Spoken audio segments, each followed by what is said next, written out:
पितरपक्ष में आप भूल करके भी ये 3 वस्तुएं मत खरीदिएगा, वरना आप अमीर होंगे तो बन जाएंगे कंगाल।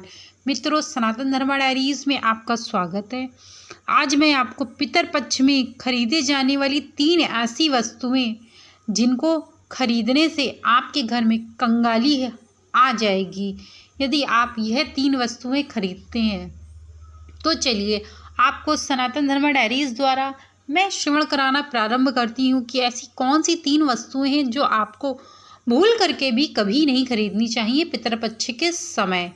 यदि कोई व्यक्ति इन वस्तुओं को खरीदता है तो उसके घर में सदैव के लिए गरीबी का निवास हो जाता है, और यदि अमीर भी होता है तो वह व्यक्ति धीरे धीरे कंगाल होना प्रारंभ कर देता है। इसके पहले आपसे एक छोटा सा निवेदन है, यदि आप मेरे चैनल पे नए जुड़े हैं तो चैनल को सब्सक्राइब करिएगा, लाइक करिएगा और शेयर भी करिएगा, ताकि हर एक व्यक्ति तक यह जानकारी पहुंच सके, ताकि वह भी अपने जीवन में सुख शांति समृद्धि भोग सके। तो चलिए, पितरपक्ष में 3 चीज़ें खरीदने से लगेगा त्रियादोष, अमीर को भी कर सकता है कंगाल। यानी कि त्रियादोष एक ऐसा दोष होता है जो अमीर व्यक्ति को भी कंगाली की राह में चला सकता है। तो चलिए आपको बताते कि पितृपक्ष कब से प्रारंभ हो रहा है और ऐसी कौन सी 3 वस्तुएं हैं जो कभी नहीं खरीदनी चाहिए। इस साल पितरपक्ष 17 सितंबर से लेकर 2 अक्टूबर तक रहने वाला है। यानी कि 2024 में पितरपक्ष का जो समय है वह आपको बताया जा रहा है सनातन धर्मा डायरीज के माध्यम से कि 17 सितंबर से 2 अक्टूबर तक रहेगा पितरपक्ष। कहते हैं कि पितरपक्ष के दौरान हमारे पूर्वज हमें आशीर्वाद देने धरती पर आते हैं। यानी कि जो भी आपके पूर्वज हैं, जो मर चुके हैं, जो आपके दादा हैं, बाबा हैं, किसी के पिताजी होंगे, किसी की माताजी होंगी, तो वह लोग पितरपक्ष के समय पृथ्वी पर आते हैं और अपने जो लोग होते हैं, यानी कि पिता है तो अपने पुत्र और परिवार के लिए आशीर्वाद देने धरती पर विराजमान करते हैं। आपको बता दें कि पितरपक्ष एक ऐसा त्यौहार है जो पितरों के लिए मनाया जाता है। पितरपक्ष में नया घर, नई गाड़ी, जमीन, वस्त्र आदि की खरीदारी जैसे कार्यों को वर्जित माना जाता है। कहते हैं कि इसमें पितृदोष लगता है। यानी कि यदि आप भी पितरपक्ष के समय इन चीज़ों की खरीदारी करना चाह रहे हैं तो आप भूल करके भी मत करिएगा।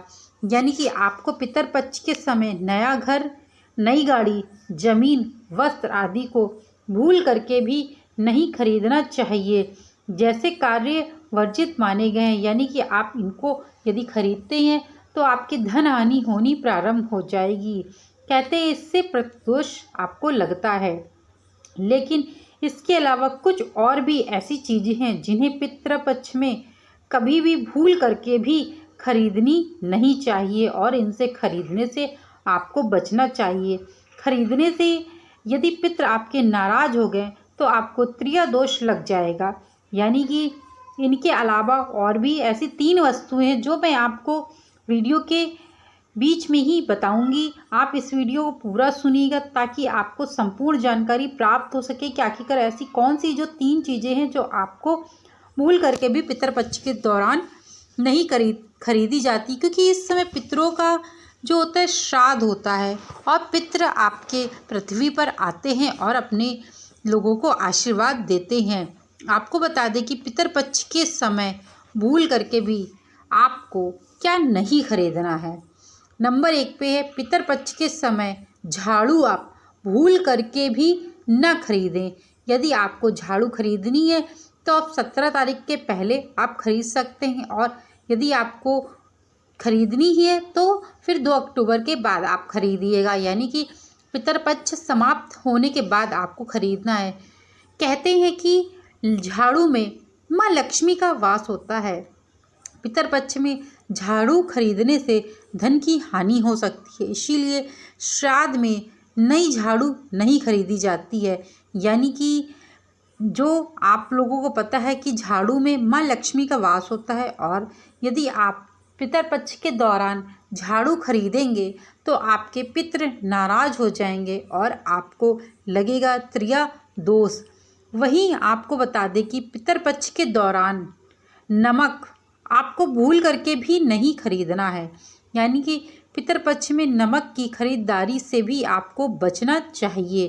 कहते हैं कि इसके तीक्ष्ण स्वाद के चलते इसे श्राद्ध में नहीं खरीदना चाहिए, यानी कि पितरपक्ष के दौरान आपको नमक नहीं खरीदना चाहिए और इसे तीक्ष्ण स्वाद के कारण नमक को नहीं खरीदा जाता है। यदि एक बार आपके पितृ नाराज हो गए तो आपको राजा से रंक बना देंगे, क्योंकि पितरों का एक ऐसा दोष होता है जो आजीवन रहने का प्रयास करता है और वह शीघ्र शीघ्र समाप्त भी नहीं होता है। इस कारण से कृपया करके आप लोग पितरों का दोष बिल्कुल भी मत लीजिएगा, क्योंकि यह जीवन को नरक के समान बना देता है। वहीं आपको नंबर 3 पे सरसों का तेल। सरसों का तेल न्याय के देवता शनि देव को सरसों का तेल चढ़ाया जाता है और शनि की दृष्टि बहुत तीक्ष्ण मानी जाती है। इसीलिए पितरपक्ष के दौरान आपको सरसों का तेल कभी भी खरीद करके पितरपक्ष में नहीं लाना चाहिए। आपको बता दें कि पितृपक्ष के दौरान आपको झाड़ू, नमक, सरसों का तेल खरीद के यह 3 चीज़ें आपको भूल करके भी खरीद के अपने घर पे नहीं लानी है। अगर नहीं है चीज़ें तो आप पहले से स्टॉक करके घर पे रख लीजिए, ताकि आपको कभी भी पितरपक्ष के दौरान इन चीज़ों का खरीदारी आप ना करें, क्योंकि पितरपक्ष के दौरान यदि आप खरीदारी करते हैं तो आपके पितृ जो होते हैं वह नाराज हो जाएंगे, आपको त्रिया दोष लग सकता है। शास्त्रों के अनुसार पितरपक्ष में यह तीनों चीज़ें खरीदने से त्रिया दोष लगता है, यानी कि यदि आप इनको खरीदते हैं तो आपको त्रिया दोष लगेगा, लेकिन इनका दान करना वर्जित नहीं है। आप बेझिझक इन चीज़ों का दान कर सकते हैं, यानी कि आप खरीद करके अपने घर पे नहीं ला सकते हैं, लेकिन आपको दान करना है तो आप इन चीज़ों का आराम से खरीद करके दान अवश्य ही कर सकते हैं, क्योंकि दान करने को वर्जित नहीं माना जाता है। आपको बता दें कि पितृदोष, आखिर त्रिया दोष होता क्या है?